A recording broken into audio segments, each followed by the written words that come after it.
In today's tutorial, I'll walk you through how to download and install FL Studio on your PC or laptop with ease. So let's jump right in. Start by opening up any web browser, type FL Studio Download into the search bar, and hit Enter. Look, for the official website link, I've also dropped it in the description below for convenience.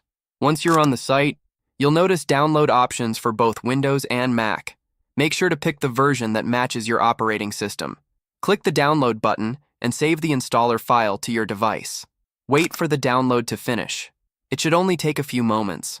After the file has downloaded, head over to your Downloads folder and run the installer.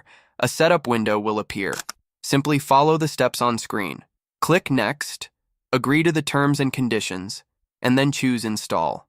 Once the installation wraps up, you'll see the FL Studio icon on your desktop. Go ahead and open it up. Complete any initial setup steps that appear, and that's it. You're now all set to start making amazing music with your new audio workstation.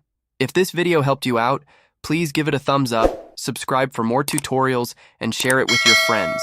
Let me know in the comments what you'd like to learn next. Thanks for watching, and I'll catch you in the next video.